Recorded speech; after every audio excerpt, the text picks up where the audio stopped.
اللہ الرحمن الرحیم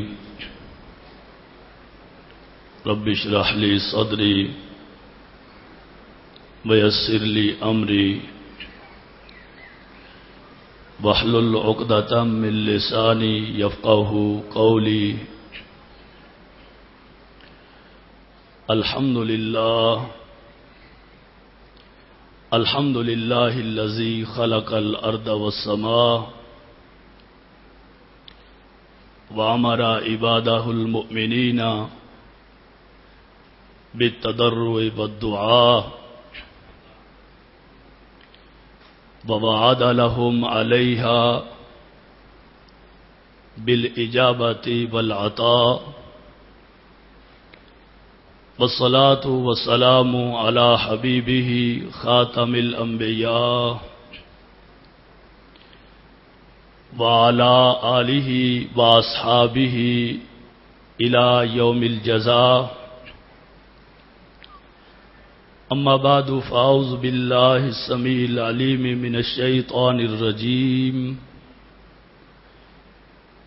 بسم الله الرحمن الرحيم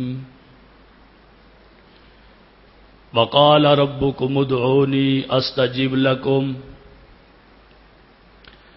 آمنت بالله صدق الله مولانا العظيم وبلغنا رسوله النبي الكريم ان الله وملائكته يصلون على النبي يا ايها الذين آمنوا صلوا عليه وسلموا تسليما الصلاة والسلام عليك يا سيدي يا رسول الله وعلى آلك وأصحابك يا خير خلق الله الصلاة والسلام عليك يا محبوب رب العالمين وعلى آلك وأصحابك يا خاتم النبيين رب صل وسلم دائما أبدا على حبيبك خير الخلق كلهم منزه عن شريك في محاسنه فجوهر الحسن فيه غير منقسم رب صل وسلم دائما أبدا على حبيبك خير الخلق كلهم. اللہ تبارک و تعالی جل جلالہ عم نوالہ اتم برہانہ اعظم شانہ ولا الہ غیرہ کی حمد و ثنا اور حضور رحمت عالم نور مجسم شفیع معظم قائد الانبیاء احمد مجتبی جناب محمد مصطفیٰ صلی اللہ تعالی علیہ وبارک وسلم کے دربار گوہربار میں ہدیہ صلاۃ و سلام عرض کرنے کے بعد گرامی قدر علماء کرام، محترم محتشم حاضرین و سامعین، حضرات و خواتین، رب ذوالجلال کا کروڑا شکر ہے، اس کے فضل و کرم سے، اس کی توفیق سے اور اس کی عنایت سے ادارہ صراط مستقیم پاکستان کی طرف سے 16ویں سالانہ فہم دین کورس کے 21ویں سبق میں آج ہمیں شرکت کی سعادت حاصل ہو رہی ہے. دعا کیجئے باری تعالی جل شانہ ماہ مبارک کے ان خوشکن لمحات میں اور رحمت کی رمجھم میں وحدہ لا شریک ہماری اس حاضری کو اپنی بارگاہ میں شرف قبولیت عطا فرمائے اور ہم سب کو سمجھنے سمجھانے کے بعد عمل کی توفیق عطا فرمائے. گرامی قدر سامعین، جہاں تک آج کے موضوع کا تعلق ہے، آج کا موضوع ہے دعا اور اس کے آداب،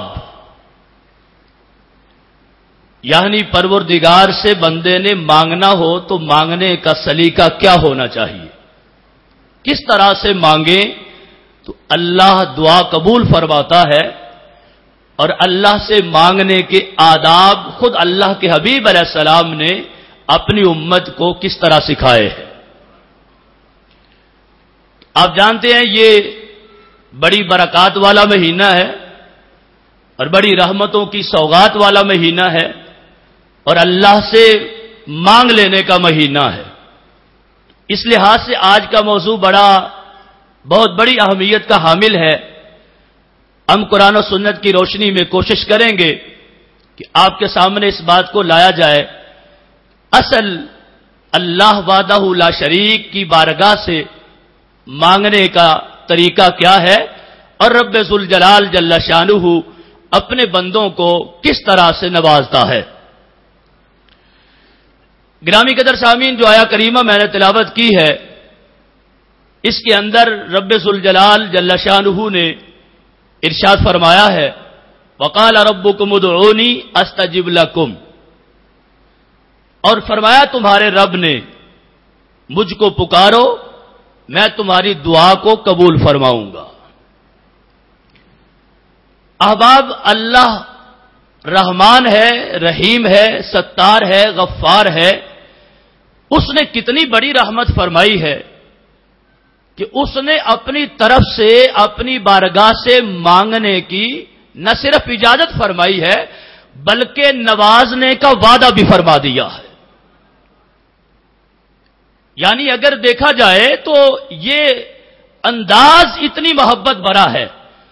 اگر رب ذوالجلال کی طرف سے ہم کو حکم نہ ہوتا تو آج مانگتے ہوئے بھی ہم ڈرتے، نہ جانے کون سا وقت ہے اس کی بارگاہ میں جھولی پھیلانے کا، اس کی بارگاہ سے مانگنے کا، لیکن اس پروردگار نے کرم فرمایا اور اپنے حبیب علیہ الصلوۃ والتسلیم کی امت کے ہر فرد کو ارشاد فرما دیا کہ مجھ سے مانگو میں تمہاری دعا کو قبول فرماؤں گا۔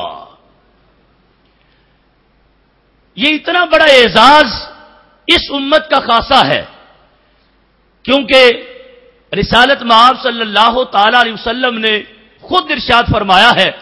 حضرت عبادہ بن صامت رضی اللہ تعالیٰ عنہ اس حدیث کو روایت فرماتے ہیں کہ نبی رحمت صلی اللہ تعالی علیہ وسلم نے فرمایا، یہ انداز جو اس آیا کریمہ میں رب ذوالجلال نے اپنایا ہے یہ اس امت کا خاصہ ہے۔ اوتیت امتی ثلاثا لم یوتا لم توتا الا الانبیاء، فرمایا میری امت کو رب ذوالجلال نے 3 چیزیں وہ عطا فرمائی ہے جو گزشتہ کسی امت کو عطا نہیں فرمائی بلکہ گزشتہ انبیاء علیہ السلام کو عطا فرمائی ہے۔ اس امت کا خاصہ ہے، اس امت کا ترہ امتیاز ہے، اس امت کے ساتھ اللہ کی رحمت کا یہ اختصاص ہے۔ آقا علیہ السلام نے فرمایا، کان اللہ تعالی اذ بعث نبیا، اللہ تبارک و تعالی جب کسی نبی علیہ السلام کو مبعوث فرماتا تو اس نبی کو مخاطب کر کے فرماتا، ادعونی استجب لک، اے میرے پیغمبر، اے میرے رسول، اے میرے نبی، میں تجھ کو یہ اجازت دے رہا ہوں اور حکم دے رہا ہوں، تم مجھ سے مانگنا میں تمہاری دعا کو قبول فرماؤں گا۔ لیکن فرمایا وقال لہذہ الامہ، اس امت کے لیے رب نے یہ فرما دیا، ادعونی استجب لکم، اے میرے حبیب علیہ السلام کے غلاموں، جو پہلے انبیاء کے لیے ہم نے فضیلت رکھی تھی اپنے حبیب کے صدقے ہم نے تجھے بھی عطا فرمائی ہے۔ ادعونی، تم پکارو مجھے۔ امت کے ملت کے ہر فرد کو رب ذوالجلال نے اجازت دے دی ہے، حکم دے دیا ہے، اور پھر فرمایا ہے کہ استجب لکم، تمہیں یہ ہم نے جو فضیلت عطا فرمائی ہے محض مانگنے کی اجازت عطا نہیں فرمائی بلکہ ہم نے اپنے حبیب کے صدقے تمہیں دینے کا وعدہ بھی فرما لیا ہے۔ دوسرے نمبر پہ رسالت مآب صلی اللہ تعالی علیہ وسلم نے ارشاد فرمایا اذا کان اللہ بعث النبیش، جب اللہ کسی نبی علیہ السلام کو مبعوث فرماتا تو رب ذوالجلال ان کے لیے یہ فرماتا کہ تمہارے لیے دین کے اندر ہم نے حرج نہیں رکھا، تمہارے لیے، یعنی نبی اور پیغمبر علیہ السلام کو مخاطب کر کے رب ذوالجلال یہ فرماتا، لیکن قال لهذه الامه، اللہ نے پہلے سارے انبیاء علیہ السلام کو جو شان عطا فرمائی ہے اس لحاظ سے اس امت کو ممتاز فرمایا ہے، فرمایا رب ذوالجلال نے میرے حبیب علیہ السلام کے غلاموں، اللہ نے یہ فرمایا ہے حبیب علیہ السلام کے غلاموں، ہم نے تمہارے لیے دین میں کوئی حرج نہیں رکھا۔ فرمایا وجاہدوا فی اللہ حق جہادی واجتباکم، اللہ کے راستے میں جہاد کرو، اس نے تجھے اپنا مجتبی بنا لیا ہے، اس نے تجھے چن لیا ہے۔ تو اس رب ذوالجلال نے اس انداز میں آ کے یہ فرمایا ہے وما جعل علیکم فی الدین من حرج، اللہ نے دین میں تم پر کوئی حرج نہیں رکھا، کوئی تنگی نہیں رکھی۔ مثال کے طور پہ ماہ رمضان کا مہینہ ہے، اب اس کے اندر روزہ رکھنا عاقل بالغ پہ فرض ہے، لیکن اللہ نے اس میں حرج نہیں رکھا۔ کیا مطلب؟ اگر کوئی بیمار ہو جائے جس سے روزہ نہ رکھا جائے، اس کو حرج میں نہیں ڈالا، اس کو مشقت میں نہیں ڈالا، بیمار کے لیے، مسافر کے لیے چھٹی عطا فرمائی ہے۔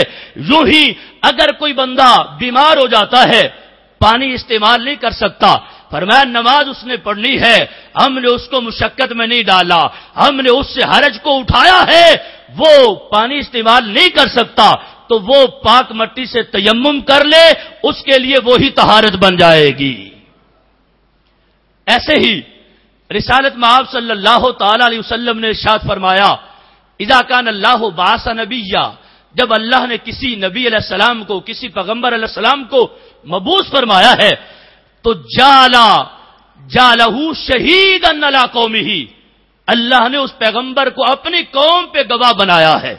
وجعل هذه الامه شهداء علی الناس، اس امت کو اتنا بڑا منصب دیا ہے، صرف اپنے پڑوسیوں پہ نہیں، صرف اپنے محلے داروں پہ نہیں، صرف اپنے زمانے کے لوگوں پہ نہیں، بلکہ اللہ نے اس ملت کے افراد کو پوری کائنات کے لوگوں پہ گواہ بنایا ہے۔ گرامی قدر سامعین، عرض کرنے کا مطلب یہ ہے، پہلی بات جس میں اللہ کے حبیب علیہ السلام نے یہ ارشاد فرمایا ہے کہ یہ اللہ سے مانگنے کا یہ انداز، اللہ کی طرف سے اجازت ملنا اور حکم آ جانا، یہ گزشتہ انبیاء علیہ السلام کے لیے تھا، کسی نبی کے، کسی امتی کے لیے نہیں تھا۔ تو اس سے پتہ یہ چلتا ہے کہ پوری آدم علیہ الصلوۃ والتسلیم سے لے کر ساری انبیاء علیہ السلام کی تاریخ میں اور بنی نوع انسان کی تاریخ میں یہ بات ثابت ہے کہ یہ اس انداز میں مانگنے کا حکم چونکہ اللہ کے انبیاء علیہ السلام کو تھا، تو پھر جب بھی امت پہ مشکل وقت آتا، جب بھی ملت کے افراد پہ مشکل گھڑی آتی، جب بھی وہ مسائل میں گر جاتے تو وہ اپنے نبی کی طرف رجوع کرتے۔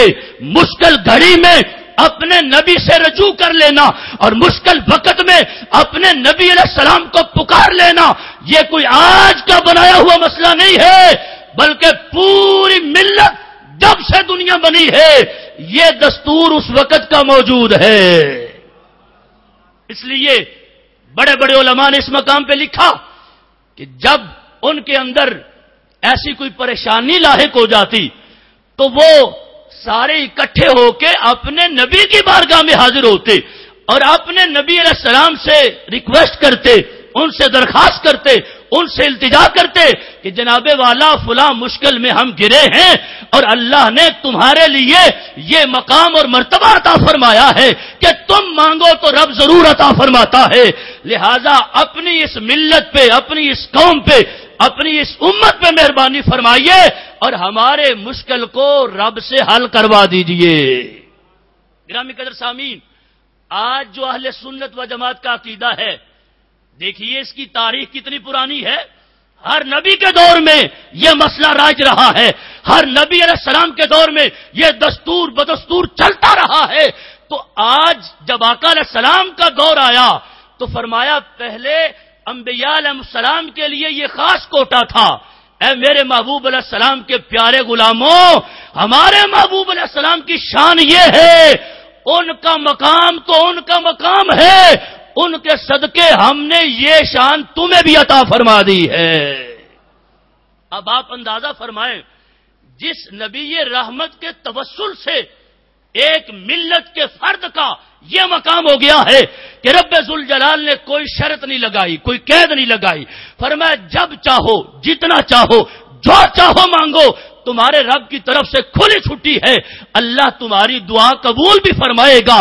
جس نبی علیہ السلام کے توسل سے ملت کو، امت کو یہ مقام ملا ہے، بطور رب نے انہیں خود کتنی بڑی شان عطا فرمائی ہوں گی۔ یہ کیسی منطق ہے، یہ الٹی گنگا بہتی ہے کہ جس امام الانبیاء صلی اللہ علیہ وسلم کے توسل سے، جن کے نالین کے صدقے میں اللہ نے امت کو بھی نوازا ہے، تو معاذ اللہ ان سے وہ منصب چھن گیا ہے کہ مشکل گھڑی میں ان سے کوئی رابطہ نہ کرے، مشکل گھڑی میں ان کو کوئی پکارا نہ کرے، مشکل وقت میں ان کو یا کہہ کے کوئی التجا نہ کرے۔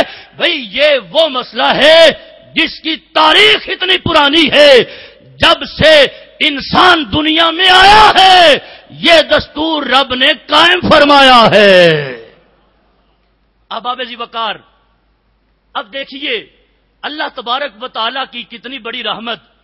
ایک تو یہ بات آ گئی کہ خود مانگنے کا خود حکم فرما دیا، دوسرے نمبر پہ یہ آ گیا کہ اللہ تبارک و تعالیٰ نے صرف مانگنے کا نہیں، دینے کا وعدہ بھی فرما لیا ہے۔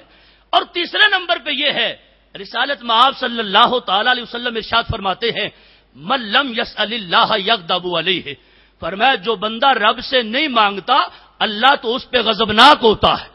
اللہ نے جب اعلان کر دیا ہے تمہاری سہولتوں کے لیے، تمہاری سعادتوں کے لیے، تمہیں نوازنے کے لیے، تمہیں اپنی رحمت کی سوغات دینے کے لیے جب یہ اعلان فرما دیا ہے، اور ادھر حالت تمہاری کیا ہے، فرمایا تم کوئی بے نیاز ہو گئے ہو کہ تمہیں ضرورت کوئی نہیں رہ گئی، تمہیں لمحہ لمحہ اس کی توفیق کی ضرورت ہے، اس کی رحمت کی ضرورت ہے، اس کے کرم کی ضرورت ہے، اور اس کی طرف سے دروازے کھلے ہیں۔ اس کو غضب اس لیے آتا ہے کہ مجبور اتنے ہیں کہ ایک لمحہ بھی میری رحمت کے بغیر گزارا نہیں ہے، مجبور اتنے ہیں، اور اجازت میں نے خود دے دی ہے اور دینے کا وعدہ بھی فرما لیا ہے، پھر کیسے انسان ہیں مرتے رہتے ہیں مانگتے نہیں ہیں۔ اس لیے فرمایا اگر کوئی رب سے نہ مانگے تو اللہ کو غضبناک کرتا ہے۔ اب آب جی وقار، ہمارے آقا صلی اللہ تعالی علیہ وسلم نے اس بات کی بھی وضاحت فرمائی ہے کہ ملت کا ہر فرد ان کے مقابلے میں اس کی کیا حیثیت ہے۔ فرمایا مجھے تو رب نے میرے ساتھ تو بڑے وعدے فرمائے، میرے صدقے تو اللہ نے دوسرے میرے بعد میں آنے والوں کے بھی گناہ معاف فرمائے، میرے صدقے میں رب نے بڑی رحمتوں کا اعلان فرمایا ہے، لیکن اپنے عمل سے آپ نے یہ ثابت فرمایا کہ میں بھی رب کا وہ بندہ ہوں جو ہر لمحہ رب سے مانگتا ہوں۔ ہمارا یہی عقیدہ ہے کہ ہمارے نبی علیہ السلام اللہ سے مانگتے ہیں، امت میں تقسیم فرماتے ہیں۔ اب دیکھیے حضرت عمر فاروق رضی اللہ تعالی عنہ آپ ارشاد فرماتے ہیں استأذنت النبی صلی اللہ علیہ وسلم فی العمرہ فأذن لی، فرماتے ہیں میں نے عمرہ شریف کا موقع تھا اور عمرے کی سعادت کے لیے میں نے اجازت مانگی، آذن لی، مجھے میرے حضور علیہ السلام نے اجازت عطا فرما دی، لیکن عمرے کی اجازت کے ساتھ ایک جملہ ایسا ارشاد فرمایا کہ فرمایا عمرہ تو میں نے کرنا ہی تھا، مجھے کئی حج کرنے کا سرور آ گیا ہے۔ ایک جملہ بول دیا، اجازت مرحمت فرمانے کے ساتھ آقا علیہ السلام نے فرمایا کیا ہے، اشرکنا یا اخی فی دعائک ولا تنسنا، فرمایا عمر میرے چھوٹے بھائی ہمیں اپنی دعاؤں میں شریک رکھنا اور ہمیں وہاں جا کے بھول نہ جانا۔ حضرت عمر رضی اللہ تعالیٰ عنہ آپ ارشاد فرماتے ہیں قال کلمہ، فرماتے ہیں مجھے اتنا سرور آیا ہے اللہ کے حبیب علیہ السلام کی اس ادا پہ کہ اتنے بڑے مالک و مختار ہو کے اور اتنے بڑے رب کے حبیب ہو کے مجھے ارشاد فرمایا کہ ہمیں اپنی دعاؤں میں بھول نہ جانا، ہمیں اپنی دعاؤں میں شریک رکھنا۔ فرماتے ہیں یہ وہ کلمہ تھا جو اللہ کے حبیب علیہ السلام نے ارشاد فرمایا، ما یسرنی ان لی بہا الدنیا۔ فرماتے اس جملے کے مقابلے میں اگر پوری دنیا مجھے مل جائے تو مجھے خوشی نہیں ہوگی جتنی بڑی خوشی اس ایک کلمے کی وجہ سے مجھے ہو گئی ہے۔ اب دیکھو، ایک طرف تو ملت کو سبق دیا ہے کہ جو اللہ کے گھر میں جا رہا ہے، جو نیک رستے پہ چل رہا ہے، مانگو، مانگنے کے لیے ریکویسٹ کرو، خود اپنی ملت کو، قوم کو، امت کو درس دینے کے لیے، لیکن ساتھ انداز وہ اپنایا ہے، اتنی شرینی اس کلمے میں رکھی ہے کہ حضرت امیر المومنین فرماتے ہیں پوری دنیا ایک طرف اور میرے حضور کا ایک کلمہ ایک طرف۔ غور فرما رہے ہیں آپ ایک کلمہ وہ زبان کتنی پیاری ہوگی جس سے ہزاروں لاکھوں نہیں کروڑوں ایسے کلمے نکلتے۔ ایک کلمے کا مول کیا ہے، قیمت کیا ہے؟ فرماتے ہیں یہ وہ کلمہ ہے اگر پوری کائنات بھی اس کے مقابلے میں مجھے مل جائے میں ٹھکرا دوں گا، اس کلمے کو ترجیح دوں گا۔ ایسے نہیں، اعلی حضرت عظیم البرکت نے فرمایا ان کی باتوں کی لذت پہ بے حد درود، ان کی باتوں کی لذت پہ بے حد درود، ان کے خطبے کی ہیبت پہ لاکھوں سلام۔ یہ وہ کلام ہے، یہ وہ انداز ہے، یہ وہ کلمہ ہے، یہ وہ جملہ ہے، یہ اپنے غلاموں سے ان کی شفقت ہے۔ لیکن اس میں آج ہمارے لیے جو پیغام ہے وہ بہت بڑا پیغام ہے کہ غلاموں، میرے صدقے میں رب نے تجھے مانگنے کا، نوازنے کا خود وعدہ فرمایا ہے، تو دن کو مانگو، رات کو مانگو، صبح کو مانگو، شام کو مانگو۔ اس نے کوئی قید نہیں لگائی، وہ فرماتا ادعونی، تم مجھے پکارو میں دعا قبول فرما لوں گا۔ اب باب ذی وقار، اس کے ساتھ ساتھ یہ بات بھی ہمارے لیے مشعل راہ ہے۔ آقا علیہ الصلوۃ والتسلیم نے یہ بھی فرمایا، یہ مزید ڈھارس بندھاتے ہوئے کہ اللہ سے مانگتے ہوئے بخل نہیں کرنا چاہیے، گھبرانا نہیں چاہیے، پریشان نہیں ہونا چاہیے، نا امید نہیں ہونا چاہیے۔ فرمایا ان اللہ جواد کریم یستحیی من العبد المسلم اذا دعاہ۔ اللہ کریم ہے، اللہ جواد ہے، اس کی بارگاہ بہت بڑی سخی کی بارگاہ ہے، اس سے مانگتے ہوئے تمہیں پریشان نہیں ہونا چاہیے، جھجکنا نہیں چاہیے۔ کیوں؟ فرمایا جب بندہ اللہ سے مانگتا ہے اللہ کو اس بات سے حیا آتی ہے کہ بندے کو خالی واپس لوٹا دے۔ اللہ اللہ اللہ ہے، بڑی بارگاہ ہے، بڑی عظمتوں والا ہے، بڑی شانوں والا ہے، اس کے خزانوں میں کمی نہیں آتی، وہ ہر لمحہ نوازتا ہے، ہر وقت رحمت کی برسات فرماتا ہے۔ فرمایا جو اس سے بندہ ہو کے مانگ لے تو اللہ کو تو خود حیا آتی ہے کہ ایک بندہ ہو کے میری بارگاہ میں ہاتھ پھیلائے بیٹھا ہے۔ فرمایا اللہ اس کی جولی کو رحمتوں سے معمور فرماتا ہے۔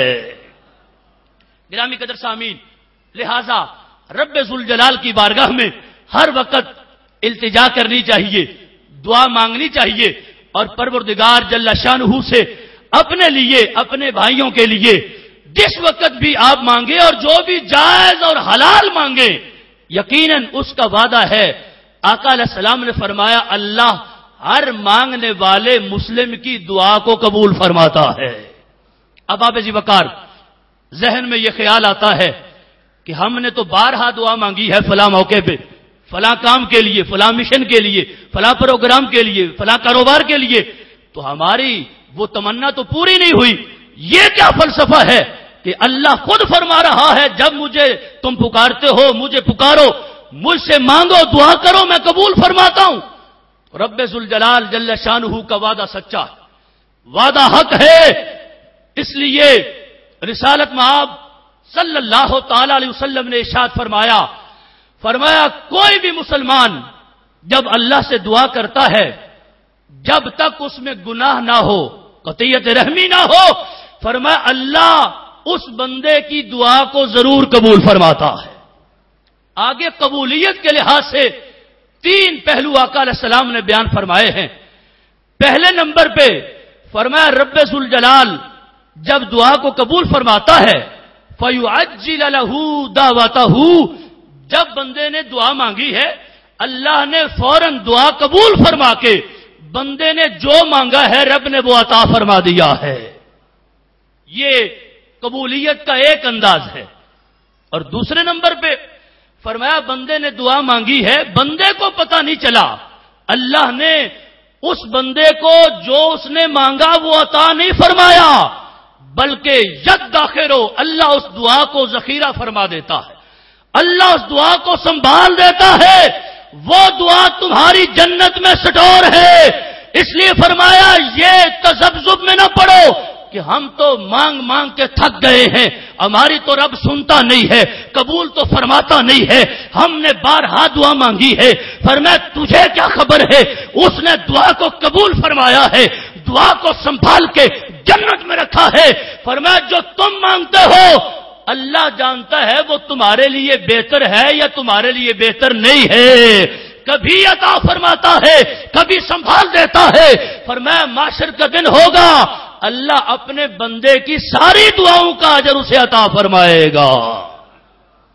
اور تیسرا انداز یہ ہے، فرمایا رب ذوالجلال دعا کو قبول فرماتا ہے لیکن جو بندہ مانگتا ہے اللہ وہ عطا نہیں فرماتا، بلکہ ان یصرف عنہ من السوء مثلہ، اللہ اس کے بدلے اس پہ آنے والی اتنی مصیبتوں کو دور فرما دیتا ہے۔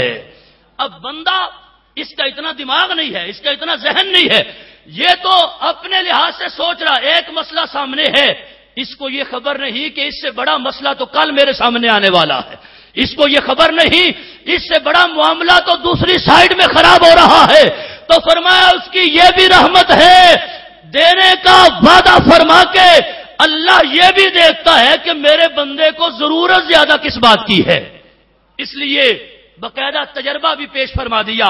فرمایا معاشر کا دن ہوگا اللہ تبارک و تعالی جل شانہ معاشر کے مجمع میں ایک بندے کو بلائے گا، حتی یوقفہ بین یدیہ، یہاں تک کہ اپنے سامنے اس کو کھڑا فرمائے گا، اور رب ذوالجلال یہ فرمائے گا اے بندے انی امرتک ان تدعونی، میں نے تجھ کو حکم دیا تھا کہ مجھ کو پکارنا، مجھ سے مانگنا، اور میں نے یہ وعدہ کیا تھا کہ جب تو مانگے گا میں دعا قبول فرماؤں گا۔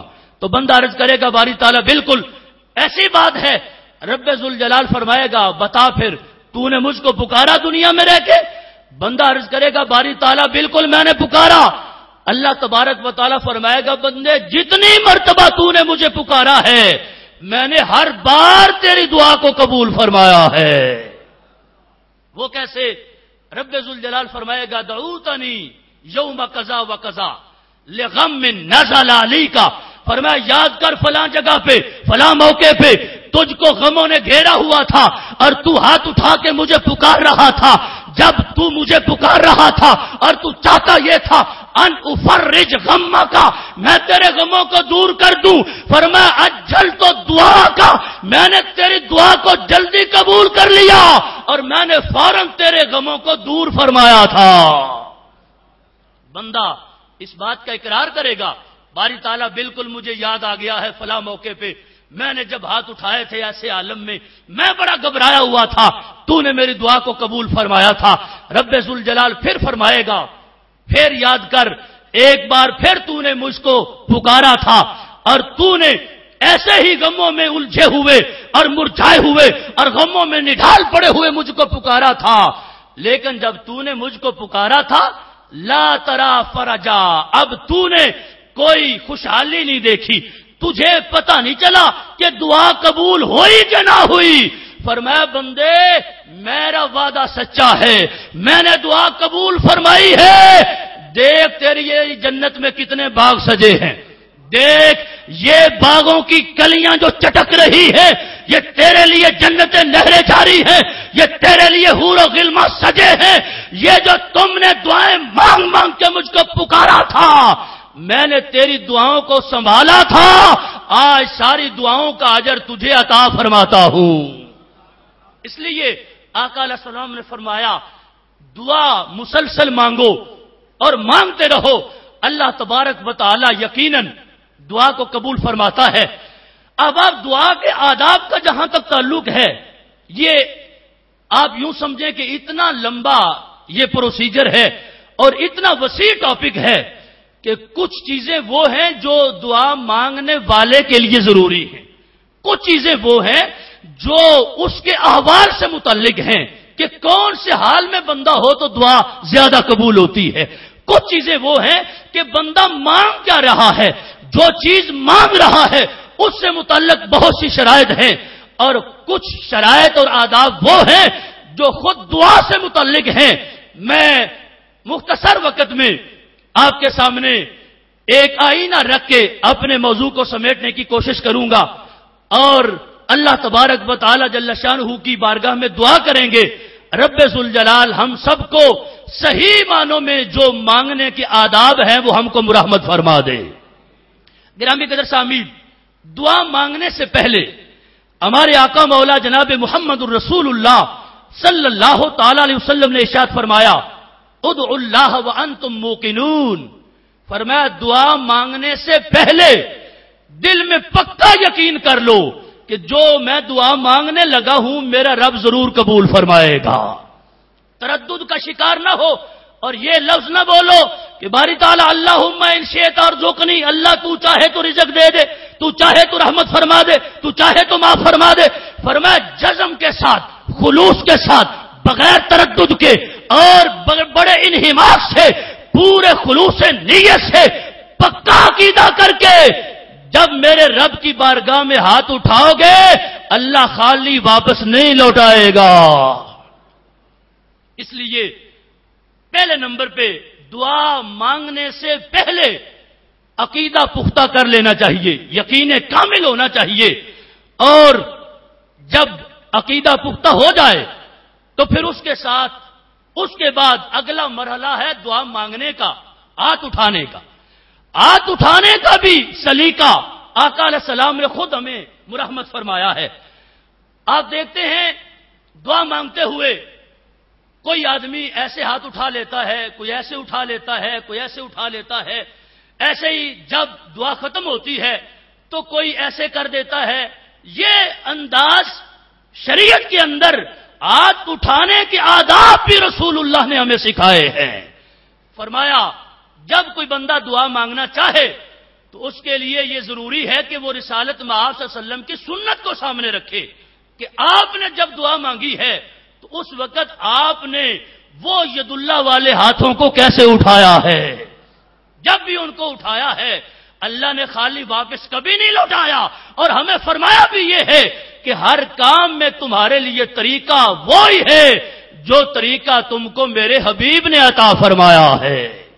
گرامی قدر سامعین، اس پہ بہت سی حدیثیں موجود ہیں لیکن موضوع بڑا طویل ہے، میں صرف اتنی گزارش کروں گا کہ جو ہاتھ اٹھانے کا صحیح طریقہ ہے وہ یہ ہے کہ دونوں ہاتھوں کو اٹھایا جائے اور آپس میں ملایا جائے اور سینے کے برابر رکھا جائے اور کندھوں کے برابر، کندھوں سے اونچا ہاتھ نہیں ہونا چاہیے۔ کیوں؟ اس لیے کہ رسالت مآب صلی اللہ تعالی علیہ وسلم کا جو عموماً اور اکثر طریقہ ہے وہ یہی ہے۔ کچھ روایات اس سے مستثنا ہیں اور ان کے بارے میں محدثین نے فرمایا ہے کہ آقا علیہ السلام ہاتھ اٹھاتے ہیں یہاں تک کہ بغل مبارک کی سفیدی نظر آتی ہے، تو وہ بھی اپنے سر مبارک سے اونچا نہیں فرمایا، اور اس کا مطلب یہ ہے کہ وہ خاص اوقات کے ساتھ خاص ہے۔ مثال کے طور پہ آپ بارش کے لیے دعا مانگ رہے ہیں، استسقاء کے لیے آپ دعا کے لیے ہاتھ فرما رہے ہیں، ہاتھ اٹھا رہے ہیں، تو اس موقع پہ اتنا ہاتھوں کو بلند فرمایا ہے۔ لیکن عمومی جو طریقہ دعا مانگنے کا، جو ادب اور سلیقہ ملت کو عطا فرمایا ہے وہ یہی طریقہ ہے کہ امت کے افراد اپنے دونوں ہاتھوں کو اٹھا کے اپنے سینے کے سامنے رکھیں اور کندھے سے نیچے رکھ کے اپنے رب سے دعا مانگے، اور جب دعا مانگ لے تو پھر آقا علیہ السلام نے یہ بھی ارشاد فرمایا ہے اذا دعا احدکم فرفع یدیہ، جب تم میں سے کوئی دعا مانگنے کے لیے ہاتھ اٹھاتا ہے تو اللہ تبارک و تعالی اس کے ہاتھ کی لاج رکھتا ہے، جائل فی یدیہ برکتا و رحمہ، فرمایا جس نے ہاتھ اٹھائے ہیں، ایک تو وہ ہے جو دعا مانگ رہا ہے، وہ اللہ پوری فرمائے گا، وہ علیحدہ ہے۔ فرمایا جس نے ہاتھ اٹھائے ہیں اسے ہاتھوں میں نظر کچھ نہیں آتا۔ فرمایا میں تمہیں بتا رہا ہوں اللہ تمہارے ہاتھوں میں رحمت ڈال دیتا ہے، اللہ ہاتھوں میں برکت ڈال دیتا ہے، لہذا جب تک تم نے ہاتھ اٹھائے ہیں ان میں برکت پڑتی رہتی ہے، ان میں رحمت برستی رہتی ہے۔ اب جب تم نے دعا کو ختم کرنا ہے، فرمایا اب تمہارے لیے یہ سبق ہے، لا یردہما حتی یمسح بہما وجہہ، اس وقت تک ہاتھ نیچے نہ کرے جب دونوں ہاتھوں کو جب تک چہرے پہ نہ مل لے۔ لہذا جیسے بقیہ چیزوں میں رسم و رواج چلتا ہے، آج دعا کے اندر بھی یہ رواج آ گیا ہے کہ لوگ جہاں بیٹھے ہیں یہ ہو جاتا ہے، وہی دعا ہو رہی ہے، اور یہ بھی نہیں سلیقہ کہ اب دعا ختم ہوئی ہے تو میرے ہاتھوں میں تو اللہ نے رحمت ڈالی ہے اور رحمت سے میرے ہاتھوں کو بھر دیا ہے۔ فرمایا یہ اپنے ہاتھ چہرے پہ مل لو، جو دعا قبول ہوگی وہ علیحدہ ہے، جو اس کی وجہ سے برکت ہوگی وہ علیحدہ مل جائے گی۔ گرامی قدر سامعین، اس کے ساتھ ساتھ پھر اب اگلا مرحلہ ہے دعا مانگنے کا، تو رسالت مآب صلی اللہ تعالی علیہ وسلم نے ارشاد فرمایا اب ہاتھ اٹھ گئے ہیں، دعا شروع کرنی ہے، تو فرمایا دعا مانگنے سے پہلے اللہ کی حمد بھی کر لو اور اپنے نبی پہ درود و سلام بھی پڑھ لو۔ یہ باقاعدہ طریقہ اللہ کے حبیب علیہ السلام سے خود ثابت ہے کہ آقا علیہ السلام تشریف فرما ہے، سنن ابی داؤد میں، جامع ترمذی میں، سنن نسائی میں، صحاح میں بار بار یہ روایت ملتی ہے۔ حضرت فضالہ بن عبید رضی اللہ تعالیٰ عنہ اس حدیث کے راوی ہیں، آپ فرماتے ہیں بینما رسول اللہ صلی اللہ علیہ وسلم قائد اذ دخل رجل فصلى فقال اللهم اغفر لي وارحمني، فرمایا حضور خود تشریف فرما ہے، ایک صحابی آئے ہیں، آ کے نماز پڑھی ہے اور نماز پڑھنے کے بعد فوراً دعا مانگنا شروع ہو گئے ہیں، اللہ کی بارگاہ میں عرض یہ کرتے ہیں اللہ مجھے رزق عطا فرما دے، اللہ مجھ پہ رحم فرما دے، اللہ مجھے معاف فرما دے۔ جب انہوں نے اس انداز میں دعا مانگنا شروع کی تو آقا علیہ السلام نے فرمایا اجلتا ایھا المصلی، اے نمازی تو نے بڑی جلدی کی ہے، یہ دعا مانگنے کا طریقہ نہیں ہے، یہ رب سے لینے کا سلیقہ نہیں ہے۔ فرمایا جب تو نماز پڑھے تو نماز پڑھنے کے بعد اللہ کی حمد کر، بما ہوا اہلہ، ایسی حمد کر جو اس کے شایان شان ہے، ثم صلی علی النبی، پھر اللہ کے نبی پر، اپنے آقا پر درود و سلام پڑھ۔ یہ آقا علیہ السلام نے اس صحابی کو فرمایا ہے، اور یہ راوی کہتے ہیں اتنے میں ایک اور صحابی آ گئے، انہوں نے نماز پڑھی اور نماز پڑھنے کے بعد انہوں نے اللہ کی حمد کی، ثنا کی، اور پھر رسالت مآب صلی اللہ تعالی علیہ وسلم پہ درود شریف پڑھا ہے۔ جب درود شریف پڑھ کے انہوں نے دعا مانگنی شروع کی ہے، حضور فرماتے ہیں ادعو تو جب، اے اللہ کے بندے اب مانگ، اللہ دعا قبول فرمائے گا۔ اب آپ شاید آپ نے ابھی غور نہیں فرمایا، یہ سلیقہ آج کس کے پاس ہے؟ یہ طریقہ اہل سنت و جماعت کا طریقہ ہے۔ جب جماعت ہو جاتی ہے، لوگ تسبیحات پڑھتے ہیں، لوگ کلمات پڑھ کے اللہ کی ثنا و حمد کرتے ہیں، پھر الصلاۃ والسلام علیک یا رسول اللہ پڑھا جاتا ہے۔ یہ ہم ایسے نہیں پڑھ رہے، ہمیں پڑھنے کا خود اللہ کے حبیب نے حکم فرمایا ہے۔ دیکھیے آج اس دور میں بڑے لوگوں کا دعویٰ ہے کہ ہمارا تعلق صحابہ سے ہے، ہمارا عقیدہ صحابہ والا ہے، ہمارا طریقہ صحابہ والا ہے۔ میں دعوت فکر دیتا ہوں کہ صحابہ نے دعا مانگی اور رسول اللہ نے حکم فرمایا، بلکہ عبداللہ بن مسعود تو فرماتے ہیں کنت اصلی، ایک بار نہیں اکثر ایسا ہوتا تھا، حضور تشریف فرما ہوتے، سیدنا ابو بکر صدیق بھی ہوتے، سیدنا عمر فاروق رضی اللہ تعالیٰ عنہما بھی ہوتے، فرماتے ہیں یہ تشریف فرما ہوتے تو میں نماز پڑھتا، جب میں نماز پڑھ لیتا، نماز پڑھ کے میں اللہ کی حمد کرتا، تسبیحات پڑھتا، اور پھر دعا مانگنے سے پہلے اپنے نبی پہ درود و سلام پڑھتا۔ ابھی میں دعا مانگنا شروع نہیں کرتا تھا کہ حضور خود فرماتے سل توتا عبداللہ بن مسعود مانگ رب تجھے عطا فرمائے گا. اب آپ دیکھیے یہ طریقہ کس کا ہے، یہ سلیقہ کس کا ہے، صحابہ کے اس انداز پہ کون چلتا ہے؟ اپنی صداقت پہ خوشیاں مناتے رہو. ہم نے تو وہ پورا طریقہ اپنایا، آپ کے سامنے ہے. لوگ تو دعا مانگتے ہی نہیں ہیں، لوگ تو سنتے بھی چھوڑ جاتے ہیں، لوگ تو نوافل بھی چھوڑ جاتے ہیں، سلام پھیرتے ہیں فوراً مسجد سے نکلتے ہیں. اور درود و سلام ان کو پڑھنا پڑ جائے تو ویسے موت پڑ جاتی ہے. کیوں؟ پھر وہ 100 باتیں کریں گے. کون سا درود پڑھے، کون سا سلام پڑھے، کون سا جائز ہے، کب جائز ہے، کس وقت جائز ہے، ترکیب کیا ہونی چاہیے، سیگا کیا ہونا چاہیے. میں نے کہا ترکیب کوئی بھی ہو، سیگا کوئی بھی ہو، ٹائم کوئی بھی ہو، جگہ کوئی بھی ہو، جو بھی پاک جگہ ہے، جو بھی پاکیزہ ماحول ہے، اس میں بیٹھ کر اللہ کی بارگاہ سے کسی زبان میں بھی اپنے نبی علیہ السلام کے لیے رحمت کی دعا مانگو. وہی درود ہے، وہی سلام ہے. اسی کے بعد مانگو تو اسی کے بعد مانگنے پہ بخشش کا اعلان ہے.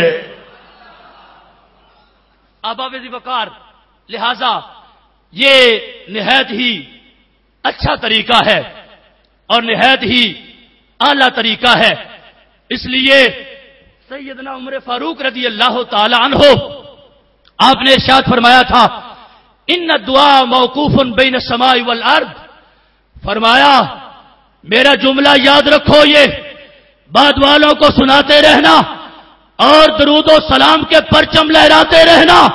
کوئی کہتا ہے تو کہتا مر جائے، تم نے امیر المومنین کا فتویٰ یاد رکھنا ہے.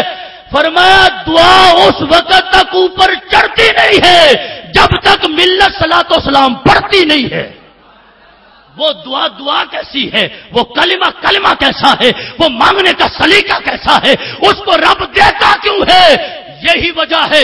ایک بڑا نقطہ پلے باندھ لو، لوگ دعائیں مانگتے ہوں گے لیکن مانگ کے بنتا کچھ نہیں، ہاتھ آتا کچھ نہیں، نظر آتا کچھ نہیں، دامن میں سماتا کچھ نہیں. وجہ کیا ہے؟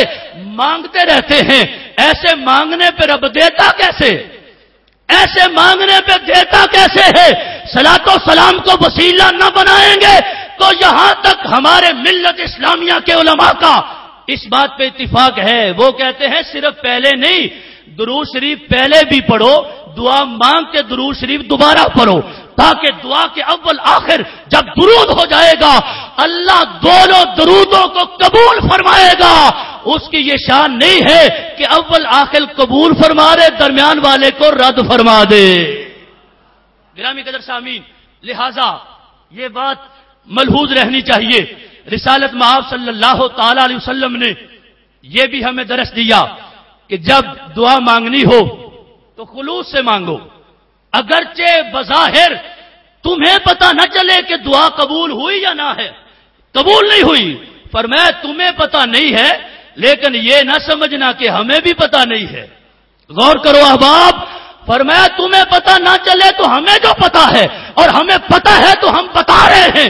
فرمایا صدق دل سے، خلوص نیت سے، صحیح توجہ سے سارے آداب پورے کر کے دعا مانگو. فرمایا اللہ وہ دعا کبھی رد نہیں فرمائے گا. کس انداز میں؟ فرمایا یوں سمجھیے، یہی مثال آقا علیہ السلام نے بیان فرما دی. من سأل اللہ شہادت بالصدق بلغہ اللہ منازل الشہداء. فرمایا جو بندہ روزانہ دعا مانگے یا اللہ مجھے شہادت کی موت عطا فرما دے، یا اللہ مجھے شہادت کا درجہ عطا فرما دے. فرمایا وہ دعا مانگے اگرچہ اس کو بظاہر شہادت نہ بھی ملے. فرمایا اگرچہ اپنے بستر پہ لیٹا ہوا فوت ہو جائے، میں یہ اعلان کرتا ہوں جو صدق دل سے شہادت کی دعا مانگتا رہا اگرچہ اپنے گھر میں فوت ہو جائے، اپنے بستر پہ فوت ہو جائے، میرے رب کا وعدہ ہے درجہ شہید کا عطا فرمائے گا. لہذا فرمایا مانگنے میں کمی نہ کرو، اس کی رحمت تو اعلان کرتی ہم تو مائل با کرم ہیں، کوئی سائل ہی نہیں. تم آؤ تو صحیح اس کی بارگاہ سے, تو اتنی بڑی رحمت کا اعلان ہے. لہذا فرمایا جب دعا مانگو صدق کے دل سے, خلوص سے مانگو. اگرچہ لوگ کہتے رہیں فلاں مولانا صاحب تھے, فلاں پیر صاحب تھے, فلاں صوفی صاحب تھے, زندگی بھر دعا کرتے رہے, لیکن ان کو اللہ نے شہادت عطا نہیں فرمائی. تمنا بڑی تھی, بات پوری نہیں ہوئی. فرمایا اسے بتاؤ تجھے کیا خبر ہے؟ جنہیں خبر ہے, جو باخبر ہے, انہوں نے بتایا ہے. رب نے دعا کو قبول بھی فرمایا ہے, شہادت کے درجوں پہ فائز بھی فرمایا ہے. اب آپ جی وقار, اس کے ساتھ ساتھ آداب میں یہ چیز بھی ملحوظ رہے. آقا علیہ السلام نے فرمایا جب دعا مانگو تو 3 مرتبہ مانگو. کتنی مرتبہ؟ 3 بار دعا مانگو. فرمایا 3 بار جب دعا مانگو گے تو اس کا رزلٹ کچھ اور نکلے گا. یہاں تک کہ اس کے بارے میں ارشاد فرمایا من سال الجنت 3 مرات.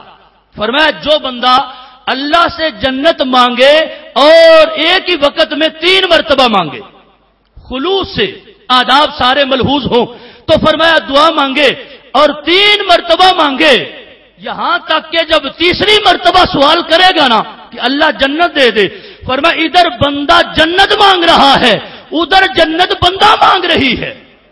کوئی نہیں غور کیا آپ نے؟ جناب غور فرماؤ, میں حدیث پیش کر رہا ہوں.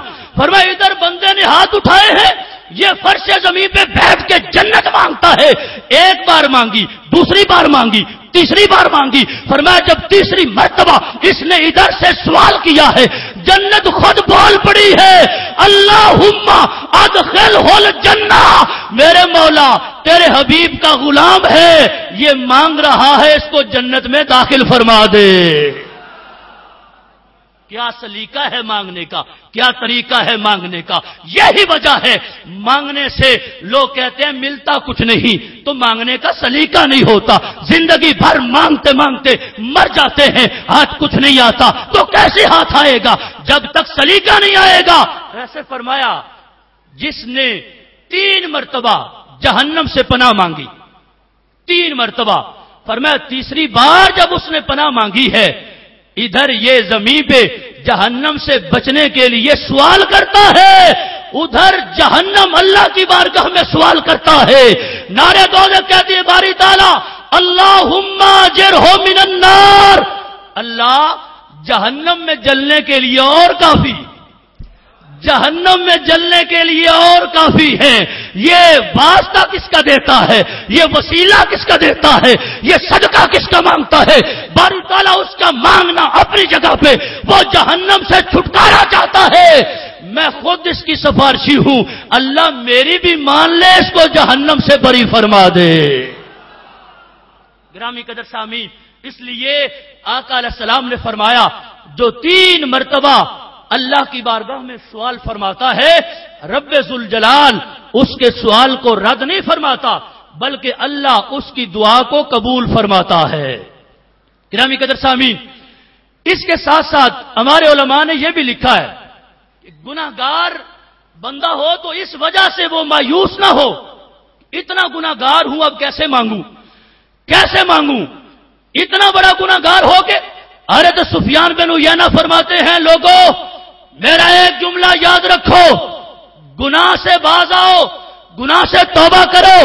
میں گناہوں کی دعوت نہیں دے رہا, لیکن میرا یہ جملہ یاد رکھو, کبھی اپنے گناہوں کی وجہ سے اللہ سے مانگنے میں شرم محسوس نہ کرنا کہ میرے گناہ اتنے ہیں. فرمایا تیرے گناہ جتنے بھی ہیں محدود ہیں, اس کی رحمت کی کوئی حد ہی.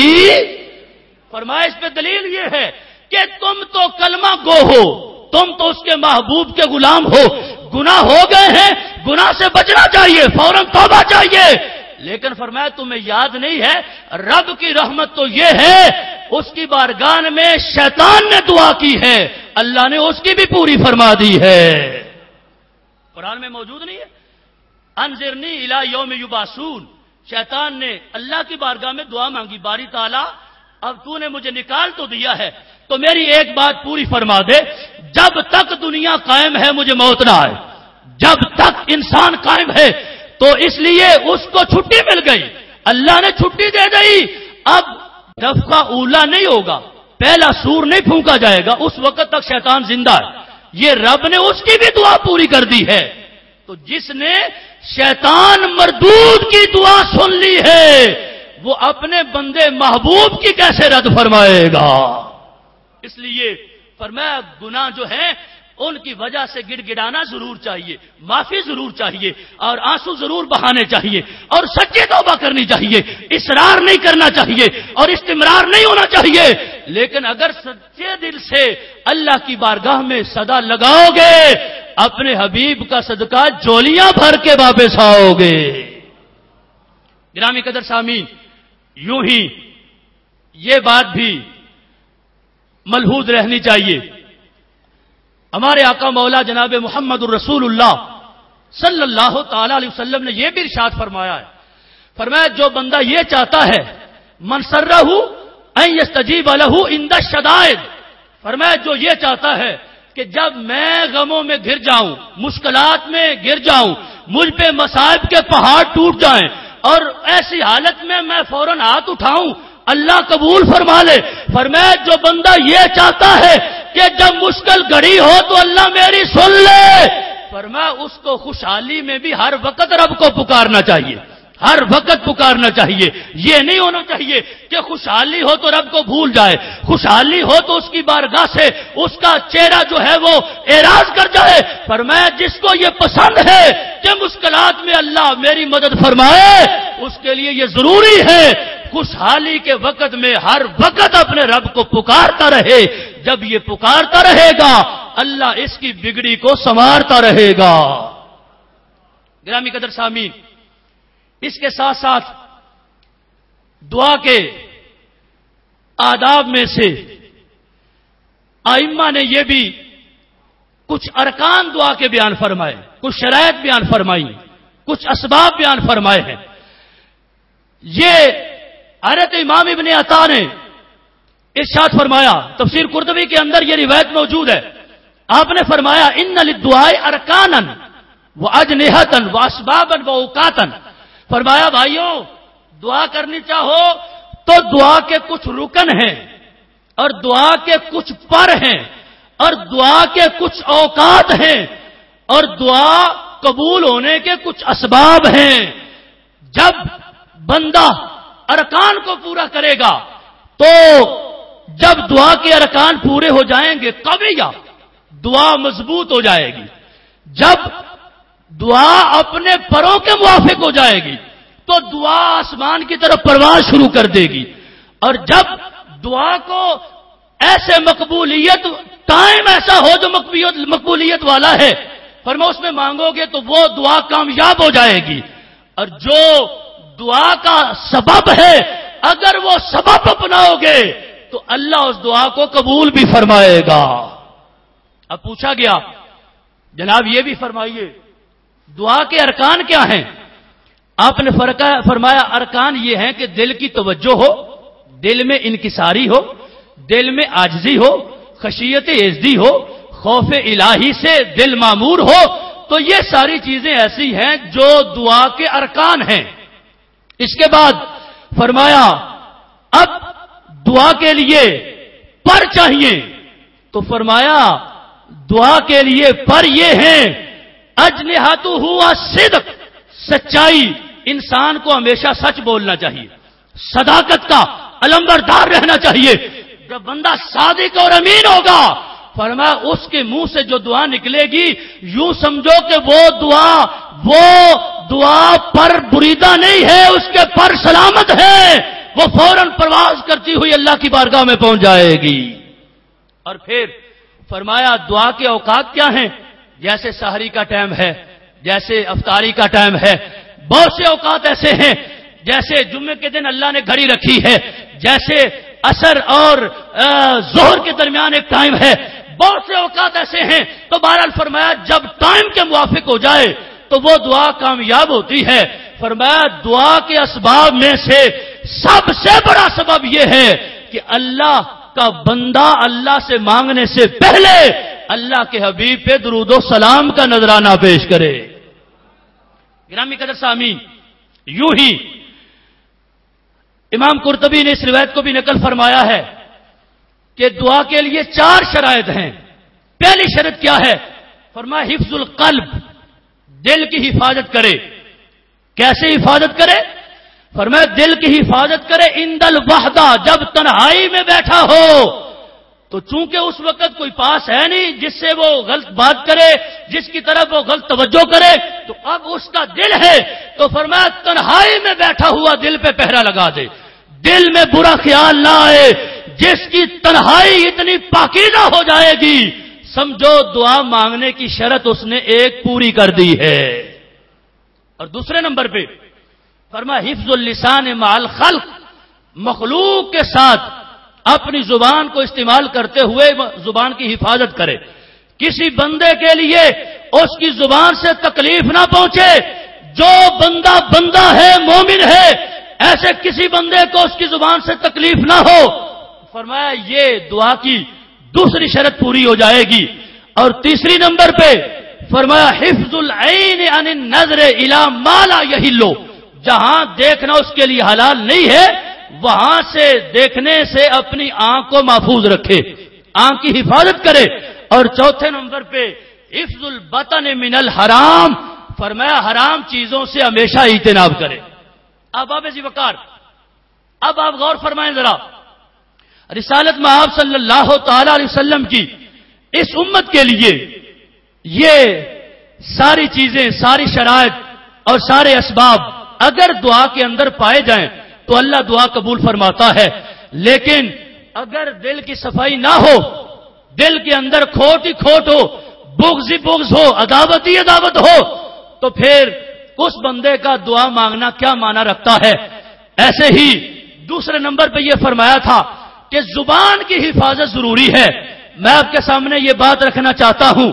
حضرت کعب احبار رضی اللہ تعالی عنہ، آپ نے اس روایت کو پیش کیا.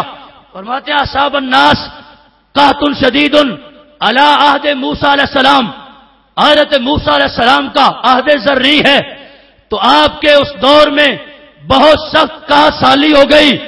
آپ نے اللہ کی بارگاہ میں دعا مانگنے کے لیے بنی اسرائیل کو جمع فرمایا اور لوگوں کو ساتھ لے کے 3 دن تک آپ نے دعا مانگی، لیکن رب نے دعا کو قبول نہیں فرمایا.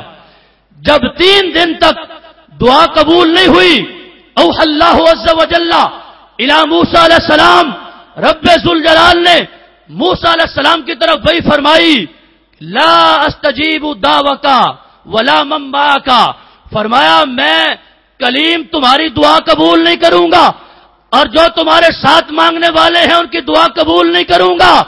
وجہ کیا ہے؟ فرمایا وفیکم غمام فیکم نمام، اس لیے کہ تمہارے اندر تو ایک چغل خور موجود ہے، اس نے اپنی زبان پہ پہرا نہیں لگایا، زبان کو لگام نہیں دی، چغل خوری کا پیشہ کرتا ہے. فرمایا چغل خوری اتنی بڑی بیماری ہے، جب اس کو زمانے میں رواج آ جائے اللہ کی طرف سے قحط مسلط ہو جاتا ہے. اس لیے علماء نے فرمایا زبان کی حفاظت ضروری ہے. جب رب ذوالجلال نے یہ فرمایا تو موسیٰ علیہ السلام نے عرض کیا باری تعالیٰ وہ چغل خور جو بندہ ہے اس کے بارے میں ہمیں فرما دے، ہمیں پتہ چل جائے تو ہم اس کو دیس نکالا دے دیں، ہم اس سے جدا ہو جائیں، قطع تعلق ہی کر دیں. اللہ تبارک و تعالیٰ نے کیا فرمایا؟ فرمایا موسیٰ علیہ السلام میں تو تم بندوں کو اس چغل خوری سے منع کرتا ہوں. اکون نماما، کیا جس بات سے میں بندوں کو منع کرتا ہوں میں خود نمام بن جاؤں اور میں خود چغلی لگاؤں؟ میں نہیں بتاؤں گا، یہ تمہارا اپنا مسئلہ ہے. جب تک یہ مسئلہ حل نہیں کرو گے میں تمہاری دعا کو قبول نہیں فرماؤں گا. گرامی قدر سامعین، موسیٰ علیہ الصلوۃ والتسلیم نے لوگوں کو جمع فرما لیا، پوری ملت کے لوگوں کو جمع فرمایا. فرمایا لوگوں بھوک میں مر رہے ہو، پیاس میں مرتے جا رہے ہو، کہا سالی میں برا حال ہے تمہارا. میرا رب یہ فرماتا تم میں چغل خور لوگ موجود ہیں، لیکن اس کی رحمت دیکھو اس نے ظاہر نہیں فرمایا. آؤ سارے جمع ہو جاؤ اور سارے مل کے اللہ کی بارگاہ سے اس چغل خوری کی معافی مانگے، ہو سکتا ہے رب ہماری توبہ قبول فرما لے. سارے لوگوں کو اکٹھا فرما کے جب آپ نے حکم دیا اور ساری ملت کے ساتھ مل کے دعا مانگی کہ باری تعالیٰ جو بھی چگل خور ہے وہ بھی مانگ رہا ہے، ہم دوسرے بھی مانگتے ہیں، ہمیں اس گناہ کی معافی عطا فرما دے۔ حضرت کعب بار فرماتے ہیں جب ملت کے سارے افراد نے اللہ کی بارگاہ میں مل کے چگل خوری کی معافی مانگی ہے، رب نے توبہ قبول فرما کے بارش کا نزول فرمایا ہے۔ احباب جی وقار، آج ہم اس طرف توجہ نہیں کرتے، کبھی آٹے کا کاٹ پڑتا ہے، کبھی چینی کا کاٹ پڑتا ہے، کبھی بجلی کی صورت میں آتا ہے، کبھی گیس کی صورت میں آتا ہے، کبھی پیٹرول اور ڈیزل کی قیمتوں میں اژدہا بن کے سامنے آتا ہے۔ کیا وجہ ہے؟ یہ ساری چیزیں خدا کی ہیں، اللہ کے خزانوں میں کبھی کمی نہیں آتی۔ کیوں آٹا نہیں مل رہا؟ کیوں چینی نہیں مل رہی؟ ہر چیز موجود ہے۔ اللہ نے ایسا حالات ہم پہ کیوں مسلط فرمایا؟ فرمایا غور کرو تم میں کون سی برائی نہیں ہے، کون سی برائی نہیں ہے۔ ایسی برائیاں آ جائیں تو ہم تو تہو بالا کر دیتے ہیں، اگر پھر بھی رحمت برس رہی ہے تو یہ ہمارے حبیب کا صدقہ ہے۔ تم نے کسر کوئی نہیں چھوڑی، اپنا احتساب کرنا چاہیے اور اس بات کی طرف دھیان دینا چاہیے۔ ہم سمجھتے ہیں چغل خوری یہ بھی کوئی اتنا بڑا مسئلہ ہے جس کی وجہ سے اللہ ناراض ہو جائے، جس کی وجہ سے آسمان تھم جائے، بارش برسنا کا نام نہ لے، کہاں سالی عام ہو جائے۔ تو اس لیے دعا کے آداب میں سے بڑا ادب یہ بھی ہے کہ اپنی زبان کی انسان حفاظت کرے۔ جب ہر ایک زبان کی حفاظت کرے گا اللہ اس کے صدقے میں بہت سی مشکلیں حل فرمائے گا۔ گرامی قدر سامعین، یوں ہی حضرت عیسیٰ علیہ السلام کے بارے میں موجود ہے کہ آپ کے زمانے میں قحط پڑا، آپ نے ملت کے لوگوں کو جمع کیا اور دعا مانگنے کے لیے جنت میں ایک جنگل میں پہنچے، اور وہاں پہنچ کے آپ نے اعلان فرمایا حل اصبت منکم ذنبا فلیرجع، فرمایا جس بندے نے من اصبت منکم ذنبا فلیرجع، جو بندہ کوئی گناہ کر بیٹھا ہے وہ ہمارے اس مجمع سے نکل جائے، ہم رب سے دعا کرنا چاہتے ہیں۔ اللہ کے پیغمبر کا اعلان تھا، جب اعلان سنا لوگوں نے تو گناہگار ہو گئے لیکن بدعقیدہ نہیں ہوں گے، وہ جانتے ہوں گے کہ جو اللہ کے نبی نے اعلان کیا ہے اللہ کے کلمت اللہ ہیں، یہ تو ہمارے گھر میں چھپی چیزیں جانتے ہیں، ہمارے سینے کی چھپی کیوں نہیں جانیں گے۔ لوگ نکلنا شروع ہو گئے، نکلتے گئے نکلتے گئے نکلتے گئے، یہاں تک کہ ایک آدمی صرف باقی رہ گیا۔ جب ایک بندہ باقی رہ گیا تو اللہ کے پیغمبر علیہ السلام نے اس کو مخاطب فرمایا اے بندے، اتنے لوگ موجود تھے اور سارے چلے گئے، کیا تمہارے ذمے کوئی گناہ نہیں ہے؟ تم باقی رہ گئے ہو؟ عرض کرنے لگے مجھے بس اتنا یاد ہے، ایک دن میں نماز پڑھ رہا تھا، مرت بھی امرا، میرے آگے سے ایک خاتون گزری ہے، نظرت الیہ بہذہ، اپنی آنکھ جو خراب آنکھ ہے جس میں بینائی جا چکی ہے اس کی طرف اشارہ کر کے کہنے لگے میں نے اپنی اس آنکھ سے اس گزرتی ہوئی خاتون کو دیکھا ہے۔ لما جاوزتنی، جب وہ خاتون میرے آگے سے گزر گئی تو مجھے یہ احساس ہوا اللہ کی بارگاہ میں حالت نماز میں کھڑا ہو کے تم نے آنکھ اٹھا کے خاتون کی طرف دیکھا جدھر دیکھنا تیرے لیے جائز نہیں تھا۔ فرماتے ہیں ادخلت اصبعی فی عینی، میں نے اپنی انگلی آنکھ میں داخل کر دی اور اپنی انگلی سے آنکھ کو دبا کے میں نے اپنی آنکھ کو باہر نکال دیا، اور باہر نکال کے ہتھیلی پہ رکھ کے میں نے اس خاتون کے پیچھے اس آنکھ کو پھینک دیا۔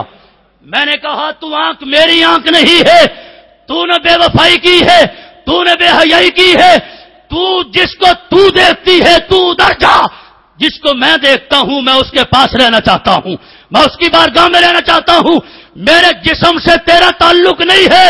رب لم یزل کی قسم، جب اس مرد حر نے عیسیٰ علیہ السلام کے سامنے یہ واقعہ بیان فرمایا، آپ نے فرمایا مجھے وہ جو ہزاروں لاکھوں چلے گئے ہیں ان کی کوئی بات نہیں ہے، ایک ہی لاکھوں پہ باری ہے۔ فرمایا ایک ہی لاکھوں پہ باری ہے، ادعوا اللہ حتی اؤمن علیہ، فرمایا اب تم دعا کرو، آمین میں کہتا ہوں۔ راوی کہتے ہیں دعا، انہوں نے دعا کی، فتجللت السماء، فوراً بادل امٹ کے آ گئے، ابھی ہاتھ نیچے نہیں کیے بارش برسنا شروع ہو گئی ہے۔ آج ہم شکوہ تو بڑا جلدی کر لیتے ہیں کہ ہماری تو رب سنتا نہیں ہے، دعا قبول فرماتا نہیں ہے، لیکن احباب ذی وقار اس کے لیے ضروری یہ ہے کہ پہلے ہم اپنے آپ کو تیار کریں۔ اگر ہماری طرف سے دعا مانگنے کے سارے سلیقے، سارے آداب پورے ہو جائیں گے تو آقا علیہ السلام نے خود فرمایا ہے اللہ یقیناً دعا کو قبول فرمائے گا۔ گرامی قدر سامعین، بہت سے آداب موجود ہیں، سب کو چھوڑتا ہوا میں اپنے موضوع کو سمیٹنا چاہتا ہوں اور آپ کے سامنے قبولیت دعا کی ایک عجب صورت سامنے رکھنا چاہتا ہوں کہ بندہ سمجھتا ہے دعا قبول نہیں ہوئی، لیکن ادھر انداز کچھ اور ہوتا ہے۔ رسالہ کشیریہ کے اندر یہ روایت موجود ہے اور تفسیر روح البیان کے اندر بھی موجود ہے کہ جب بندہ اللہ سے دعا مانگتا ہے، ان العبد لیدعو اللہ سبحانہ، بندہ اللہ کی بارگاہ میں ہاتھ اٹھاتا ہے، دعا مانگتا ہے، وَهُوَ يُحِبُّهُ، حالت یہ ہے کہ اللہ اس بندے سے محبت فرماتا ہے۔ جس بندے نے ہاتھ اٹھائے ہیں اور دعا مانگنا شروع ہوا ہے، اللہ اس بندے سے محبت فرماتا ہے۔ اللہ فرماتا ہے یا جبرائیل اخر حاجتا عبدی، میرے اس بندے کی حاجت کو مؤخر فرما دے، اس کی بات کو پورا نہیں فرمانا، اس کی دعا کو ابھی پورا نہیں فرمانا، جو مانگتا ہے ابھی عطا نہیں فرمانا۔ کیوں کوئی ناراضگی ہے؟ فرمایا ناراضگی نہیں ہے، انی احب ان اسمع صوتہ، میں رب چاہتا ہوں یہ مانگتا رہے میں سنتا رہوں۔ غور فرمایا، اللہ یہ چاہتا ہے، بندہ اللہ کا پیارا ہے، اللہ کو لہجہ اتنا محبوب ہے، ادا اتنی پسند ہے، اللہ فرماتا ہے میرے جبرائیل حاجت پوری نہیں کرنی، یہ مانگتا رہے، ہمیں مانگتا بڑا پیارا لگتا ہے، میں اس کی آواز سننا چاہتا ہوں، میں اس کا انداز دیکھنا چاہتا ہوں۔ اور دوسری طرف فرمایا ان العبد لیدعو اللہ وَهُوَ يُبْغِضُهُ، ایک بندہ دعا مانگتا ہے، حالت یہ ہے اللہ اس کو ناپسند فرماتا ہے، اللہ کی بارگاہ کا وہ بندہ مقرب نہیں ہے۔ تو جب دعا کرتا ہے رب ذوالجلال فوراً فرماتا ہے یا جبریل اقضِ حاجت عبدی، اس میرے بندے کی حاجت کو فوراً پورا فرما دے۔ باری تعالیٰ پورا فرما دیتا ہوں، اتنی جلدی اس کی حاجت پوری کر دوں۔ فرمایا انی اکرہ ان اسمع صوتہ، مجھے اس کی آواز اچھی نہیں لگتی، مجھے اس کا طریقہ اچھا نہیں لگتا، میں اس کی آواز زیادہ دیر سننا نہیں چاہتا، تو اس کو فوراً دے کے فارغ کر دے۔ اب آپ دیکھو ہمارے سامنے کچھ اور ہے، ادھر کچھ اور ہے، جس کو مل گیا اس نے کیا پایا ہے اور جس کو نہیں ملا اس نے کیا پایا ہے۔ مکتب عشق کا انداز نرالا دیکھا، اس کو چھٹی نہ ملی، جس نے سبق یاد کیا فرمایا یہ کون ہے۔ اب اس بات کو سامنے رکھ کے ذرا غور فرمانا، جو اللہ کے پیارے ہیں اللہ فرماتا ہے یہ مانگتے رہیں، مانگتے رہیں۔ اب اگر وہ مانگتے رہیں رب دے نہیں تو پھر بھی اللہ کے پیاروں کے شایان شان نہیں ہے، پھر زمانہ کہے گا یہ اچھے رب کے پیارے ہیں، اللہ تو ان کا صدقہ دیتے ہی نہیں ہے، دعائیں ان سے کرائیں تو اللہ سنتا ہی نہیں ہے۔ غور فرمانا، رب ذوالجلال نے اس لیے پوری قوم کی توجہات کا مرکز اپنے پیاروں کو بنایا ہے۔ فرمایا لوگوں میرے پیاروں کی بارگاہ میں آتے رہو، جھولی پھیلاتے رہو، یہ تمہاری سنتے رہیں، یہ مجھ سے مانگتے رہیں، میں تمہیں عطا بھی فرماتا رہوں، ان کا مانگا ہوا اپنی بارگاہ میں سنتا بھی رہوں۔ ابھی سمجھ نہیں آئی؟ دیکھیے ذرا، رب ذوالجلال نے فرمایا وَلَوْ أَنَّهُمْ إِذْ ظَلَمُوا أَنفُسَهُمْ جَاءُوكَ، اگر لوگ جانوں پہ ظلم کر لیں تو محبوب تمہاری بارگاہ میں آ جائیں۔ وہی رب تو فرما رہا ہے ادعونی استجب لکم، پکارو مانگو عطا فرماتا ہوں۔ تو لوگوں کو حکمت سمجھنا آئی، فرمایا جس کا کوئی بس نہ چلے میرے حبیب کی بارگاہ میں آ جائے، ان کا وسیلہ بنا لے، ان کے روضہ انور پہ آ جائے۔ یہ بھی ضروری نہیں ہے گھر بیٹھ کے آنکھیں بند کر کے تصور جما لے، گنبد خضرا کو اپنے ذہن میں بٹھا لے، بٹھا کے میری طرف ہاتھ پھیلا لے۔ فرمایا جب میرے حبیب کا صدقہ بنا کے توسل کر کے میری بارگاہ میں صدا لگائے گا، میں رب کا وعدہ ہے ضرور اس کی دعا قبول فرماؤں گا۔ اب دیکھیے اصل جو حکمت ہے، کروڑوں حکمتیں، لیکن ایک نقطہ میں آپ کے سامنے چاہتا ہوں۔ اب کیا ہے؟ وہ تو بارگاہ ہی بڑی ہے، غور کرو میری طرف، وہ تو بارگاہ ہی بڑی ہے۔ کبھی لاہور گئے ہیں آپ؟ کہو سبحان اللہ۔ میرے داتا کے مزار پہ جا کے دیکھو، صبح ہو شام ہو لیل ہو نہار ہو، کوئی ٹائم وہ نہیں ہے جب اس وقت اس مزار کے توسل اور وسیلہ سے اور اس حلقے میں کھڑے ہو کے لوگ مانگ نہ رہے ہوں۔ وجہ کیا ہے؟ یہ مانگنے والے ایسے نہیں جا رہے، انہیں رب بھیجتا ہے، رب نے ہدایت دی ہے۔ کیوں؟ فرمایا تم مانگو، ہمیں ان کی ادا بڑی پسند ہے، وہ تمہاری سفارش کے لیے مجھ سے مانگیں گے۔ تو میں یہ نہیں کہ وہ ایک کے لیے مانگتے رہیں، میں اپنے سننے کے لیے قبول نہ فرماؤں۔ فرمایا وہ مانگتے رہیں، تم جاتے رہو، ایک ایک وقت میں 100 مانگو، 1000 مانگو، وہ تمہاری قبول کرتے رہیں، وہ تمہاری سفارش کرتے رہیں، تمہاری بھی پوری ہوتی رہے، ہماری بھی پوری ہوتی رہے۔ کیوں؟ فرمایا ہم ان کا انداز دیکھنا چاہتے ہیں۔ تو انداز، اگر انداز ہی دیکھتے رہیں تو پھر تو یہ شان نہ ہوئی، لوگ کہیں گے اللہ تو ان کی سنتے ہی نہیں ہے۔ یہ بھی باقاعدہ موجود ہے۔ جب بغداد شریف میں قحط پڑا تو اس وقت کے امیر المومنین سے لوگوں نے رابطہ کیا، جناب دعا کیجئے۔ بڑے لوگوں کو لے کے باہر دعا کے لیے نکلے ہیں، لیکن جب نکلے ہیں صورتحال کیا بنی ہے؟ صورتحال یہ بنی ہے دعائیں مانگ مانگ کے اللہ نے دعا قبول نہیں فرمائی۔ دوسرے دن انہوں نے کہا جاؤ یہودیوں، آج پتہ چلتا ہے تم دعا مانگو۔ انہوں نے جا کے ہاتھ اٹھائے ہیں، اللہ نے بارش کا نزول فرما دیا۔ حاکم وقت پریشان ہو گیا، مسئلہ کیا ہے؟ یہ ان کے صداقت کی دلیل ہے، یہ تو جھوٹے لوگ ہیں۔ اس نے علماء کو اکٹھا کیا، علماء نے یہ فیصلہ دیا یہ دعا جلدی قبول اس لیے ہے رب چاہتا ہے ان کو فارغ کرو، میری بارگاہ میں ہاتھ نہ اٹھائیں گے، میں ان کی آواز نہیں سننا چاہتا، اور اپنے پیاروں کی آواز کو رب پسند فرماتا ہے، اس لیے فرمایا ہر وقت میرے داتا کے مزار پہ بھیڑ رہتی ہے، رش رہتا ہے، یہ خود نہیں جا رہے، ادھر غوث پاک کے مزار پہ بھیڑ رہتی ہے، رش رہتا ہے، ادھر گنبد خضرا کے مکی کی بارگاہ میں ہر وقت رش رہتا ہے، ادھر بھی موجود ہے، قرب و جوار سے دور و دراز سے لوگ پکارتے رہتے ہیں، حضور سنتے رہتے ہیں، سفارش فرماتے رہتے ہیں، اللہ قبول بھی فرماتا ہے، اپنے حبیب کی آواز بھی سنتا رہتا ہے۔ اب آپ دیکھیے، لہذا سب سے بڑا وسیلہ ہمارے آقا علیہ السلام کی ذات ہے۔ آپ کی ذات کو جس نے وسیلہ بنایا ہے، یقیناً رب ذوالجلال نے اس کے گناہوں کو معاف فرمایا ہے۔ گرامی قدر سامعین، ٹائم کافی ہو گیا ہے۔ اللہ کے حبیب علیہ السلام نے اپنے غلاموں کے لیے بہت سی ایسی بشارتیں چھوڑی ہیں۔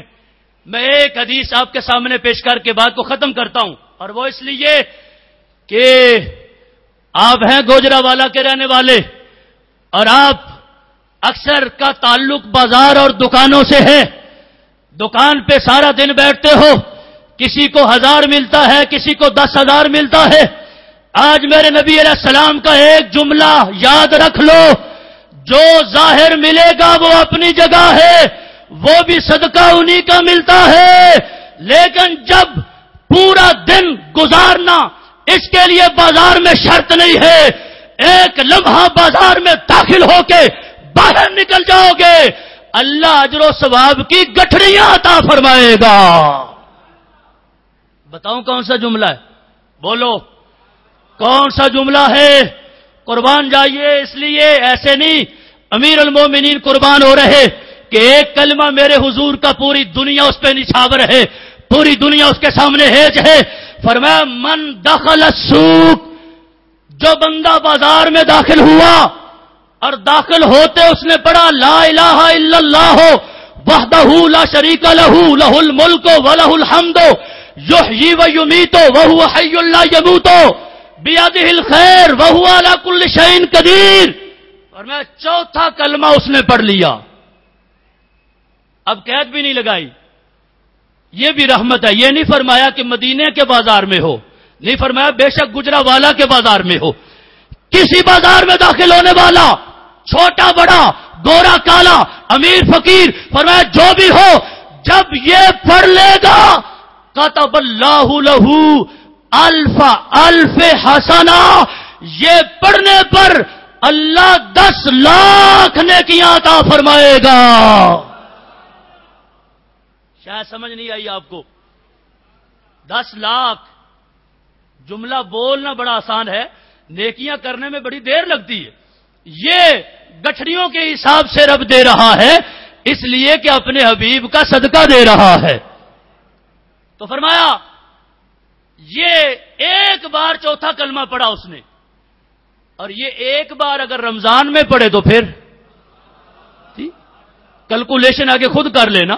اور اگر اس سے پہلے ایک بار بسم اللہ شریف اور درود شریف بھی پڑھ لے تو پھر فرمایا صرف یہ نہیں، ایک بار پڑھنے پہ 10 لاکھ نیکیاں اللہ عطا فرمائے گا. اور کیا ہے؟ فرمایا محلہ ہو، اللہ اس کے گناہ بھی معاف فرمائے گا. کتنے؟ فرمایا الف سیئہ، اللہ اس کے 10 لاکھ گناہ بھی معاف فرمائے گا. پھر اس پہ بس نہیں، یہ ہے دعا اور اس کے آداب. ٹائم تھوڑا میں نے آپ کو گزارش کر دی. اور دعا مانگنا، اور ایک دعا آپ کو پیش کر رہا ہوں. ایک مرتبہ مانگنے سے 10 لاکھ گناہ اللہ معاف فرماتا ہے، 10 لاکھ نیکیاں عطا فرماتا ہے. اور پھر رفع اللہ لہ الف درجہ، اللہ 10 لاکھ درجے بھی بلند فرماتا ہے. اتنا کچھ انسان نے کیا کیا ہے، ٹائم کتنا دیا ہے اس نے. دیکھیے اب ذرا، یہ آیا تھا گھر سے سبزی لینے کے لیے، اور سبزی لینے کے لیے بھی یہ مشقت محسوس کر رہا تھا، اور سبزی لے کے لینے آیا ہے اور یہ کلمہ زبان پہ لایا ہے. جب لوٹ کے واپس گھر آیا ہے کتنی برکتیں لے کے آیا ہے. کیوں لے کے آیا ہے؟ کیوں لے کے آیا ہے؟ اس لیے کہ میرے حضور نے فرمایا ہے. آئی لوگ ڈرک جانے کی باتیں کرتے ہیں، یہ کس نے بتایا؟ یہ کس نے فرمایا؟ فرمایا 10 لاکھ نیکیاں، 10 لاکھ گناہ معاف، 10 لاکھ درجے بلند. اس پہ بس نہیں ہے، بن اللہ لہ قصرا فی الجنہ، اللہ ایک بار یہ کلمے پڑھنے پہ جنت میں محل بھی تعمیر فرما دے گا. غلاموں کی تو موج ہے جی، غلاموں کے لیے کیا کچھ نہیں ہے. شرط یہ ہے کہ ان کا بن کے جائے. اب یہ نہیں فرمایا کہ یہ مدینہ شریف کے بازار کے لیے ہے، یہ فلاں خاص وقت کے لیے ہے، یہ میرے صحابہ کے دور کے لیے ہے. فرمایا کوئی مدینے میں ہو تو پھر بھی دیں گے، کوئی مکے میں ہو تو پھر بھی دیں گے، کوئی پاکستان میں ہو تو پھر بھی دیں گے. دیکھنا یہ ہے جو محبوب تمہارا ہے وہ جہاں بھی رہے رحمت کا نظارہ ہے، اور جو تمہارا نہیں ہے اگرچہ مدینہ کی گلیوں میں وہ پھرتا مر جائے گا، وہ خالی چلا جائے گا، وہ قبر میں پہنچے گا تو خود پتہ چل جائے گا. معیار یہ ہے، ان کا بن کے اگر ٹائم گزارتے ہو اور ان کی غلامی میں اگر ٹائم گزارتے ہو تو پھر اللہ وحدہ لا شریک یقیناً اپنے حبیب علیہ السلام کے توسل سے یہ عطا فرماتا ہے. بندہ سمجھتا ہے کہ اتنی نیکیاں کیسے مل رہی ہیں. اعلیٰ حضرت عظیم البرکت فرماتے ہیں تعجب کیا کرتے ہو، اتنا عجب بلندی یہ جنت پہ کس لیے؟ دیکھا نہیں کہ بھیک یہ کہ سوچے گھر کی ہے؟ فرمایا یہ تمہارا کمال نہیں ہے، کمال ان کا ہے جن کا صدقہ رب نے تمہیں عطا فرمایا ہے. گرامی قدر سامعین، اللہ تبارک و تعالی جل شانہ کی بارگاہ میں دعا کریں کہ اللہ ہمیں اس طرح مانگنے کی توفیق عطا فرمائے۔ اس طرح مانگتے ہیں اہل سنت و جماعت تو پھر ان میں ولی بھی ہیں، کتب بھی ہیں، غوث بھی ہیں، ابدال بھی ہیں، گناہ مٹتے ہیں، نیکیاں بڑھتی ہیں، درجات بڑھتے ہیں۔ تو لوگ کہتے ہیں اتنا بڑا مقام، 2 ہاتھ ہیں 2 کان ہیں ایک اللہ کے ولی کے، پر میں تمہیں پتہ ہی نہیں ہے ایک ایک لمحے میں رب کتنے درجے بلند کرتا ہے۔ تو جن کے کرتا ہے اللہ کا وعدہ ہے انہیں حقیقت میں عطا فرماتا ہے، یہ نہیں کہ زرداری کی طرح اعلان ہو جائے اور ملے کچھ نہیں، یہ رب کا وعدہ ہے اور اپنے حبیب سے وعدہ ہے۔ فرمایا جو اس کے حبیب علیہ السلام کا صدقہ مانگتا ہے اللہ اس کو ایسے ہی عطا فرماتا ہے۔ اب آپ ذی وقار بات کو ختم کرتے ہوئے میں اتنی گزارش ضرور کروں گا، جب سب سے بڑا ذریعہ یہ ہے اور رب نے خود فرمایا یہ ہے کہ وہاں جا کے جو مانگے اللہ لا وجد اللہ تواب الرحیم، ضرور اللہ کو تواب بھی پائیں گے رحیم بھی پائیں گے۔ لیکن جو لوگ وہاں جاتے ہیں ان سے پوچھو وہاں کیا گزرتی ہے۔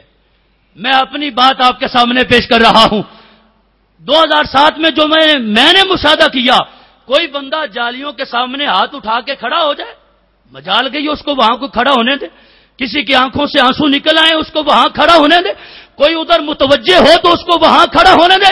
حالانکہ جب اعلیٰ حضرت عظیم البرکت نے لوگوں کی پٹائی کی تھی، انہوں نے اس پٹائی میں آ کے مجبوراً المہند میں یہ لکھا ہے کہ باقاعدہ خود امام اعظم ابو حنیفہ رضی اللہ تعالیٰ عنہ نے یہ حدیث نقل فرمائی ہے کہ رسول اللہ کی بارگاہ میں جب بندہ پہنچے سنت یہ ہے کہ قبلے کی طرف پیٹ کرے، حضور کی طرف منہ کر کے کھڑا ہو۔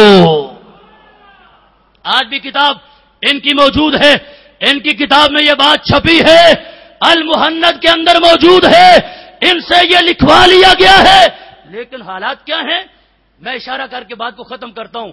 جہاں پر آپ کے اس حال کا گیٹ ہے، اتنے فاصلے پہ میں روضہ شریف سے باہر جنت البقیع کی طرف دور بیٹھا ہوا، روضہ شریف کی طرف منہ ہے صرف، بیٹھا ہوا دور ہوں، خدا کی قسم ہے۔ وہ ان کا ایک متوا، ایک ان کا مولوی نام نہاد، وہ دوڑتا ہوا آ گیا، مجھے کہتا ہے قبلہ ہنا کا، ادھر منہ کر کے بیٹھے ہو، تجھے پتہ نہیں ہے قبلہ کدھر ہے؟ قبلہ ادھر ہے۔ میں نے کہا قبلہ ہنا کا، وہ قبلہ تو قبلہ ہنا کا۔ میں نے کہا مجھے بتانے آیا ہے، لے یاد رکھ وہ صرف قبلہ ہے جدھر میرا منہ ہے، یہ تو قبلے کا بھی قبلہ ہے۔ ہمارے قبلے سیدھے کرتے ہو، ہوش کے ناخن لو۔ اس لیے ہم کہتے ہیں اگر کوئی دشمن مصطفیٰ مدینے کی گلیوں میں بھی ہو تو کعبے کے پردوں سے نکال کے حضور نے کیا حشر کروایا ہے جی؟ کچھ لوگ پریشان ہو جاتے ہیں جی مدینے والوں، میں نے کہا ہم تو مدینہ شریف کے کتوں کو بھی سلام کرتے، لیکن جو رسول اللہ کا گستاخ ہے، آپ یقین مانیے جب میں نے یہ کہا نا کہ ادھر تو قبلے کا قبلہ ہے، خدا کی قسم ہے کہتا ہونا کا قبلہ ہے کفر، کہتا ادھر تو کفر کا قبلہ ہے، باقاعدہ ہاتھ کر کے روضہ شریف کی طرف کہتا ادھر کفر کا قبلہ ہے۔ 10 سے 12 منٹ تک میرے ساتھ وہ کھڑا رہا، میں بیٹھا رہا، الجھتا رہا، وہ سوال کرتا رہا، میں جواب دیتا رہا۔ جب اس کا کوئی بس نہیں چلا تو فوراً دوڑ کے اس کے منسٹر کی گاڑی آئی ہے تو اس کے پاس پہنچا ہے، بڑی پھرتی سے ادھر کان لگایا ادھر کان لگایا، تو میں بھی دیکھ رہا تھا سختی بڑی ہے، میں بھی دیکھ رہا تھا لیکن وہ بھی تو دیکھ رہے تھے۔ میں نے کہا جو ہوتا ہے پھر ہو جائے، ہم نے بات تو سچی کی ہے، یہ قبلے کا قبلہ ہے زمین تو وہ مگر ہے خواب کا ہے مصطفیٰ، دید ہے کعبے کو تیری حج اکبر سے سوا۔ اس کی کوئی نہیں دال گلی، بیٹھ گیا ہے، پچھتایا ہے۔ اتنے میں ہمارے پاکستانی لوگ پہنچے ہیں اور وہ شاباش دیتے ہیں، کہتے ہیں حق یہ ہے جو تم نے ادا کیا ہے۔ تو گزارش کرنے کا مطلب یہ ہے کہ جالیوں کے سامنے اللہ تو بھیج رہا ہے کہ جاؤ کا محبوب تمہاری بارگاہ میں آئے، اور یہ کیا کہتے ہیں ادھر کیا لینے آئے؟ مکہ شریف سے ہی کہتے ہیں بس تمہارا عمرہ تو ہو گیا ہے، اب گھر چلے جائیے، باقاعدہ کہتے ہیں۔ اور وہاں پہ جا کے پھر روضہ شریف اور جالیوں کے سامنے وہ کیسے برداشت کریں؟ اتنا دور بیٹھا ہوا بندہ منہ سے بول نہیں رہا اور آنکھیں بھی اوپر نہیں اٹھائی ہوئی، آنکھیں نیچے کر کے کوئی اپنے تصور میں بیٹھا ہے، لیکن ان کو یہ بات ان کو کبھی گوارا نہیں ہے۔ تو احباب ذی وقار یہ بات ملحوظ رکھیے کہ یہ سب سے بڑا وسیلہ اور اللہ تبارک و تعالیٰ کے حکم کے مطابق یہ ہے کہ اللہ کے حبیب کی بارگاہ میں جائیں تو اللہ یقیناً دعا کو قبول فرماتا ہے۔ دعا کیجیے اللہ سب کو حاضری کی توفیق عطا فرمائے اور ہماری اس حاضری کو اللہ تبارک و تعالیٰ اپنی بارگاہ میں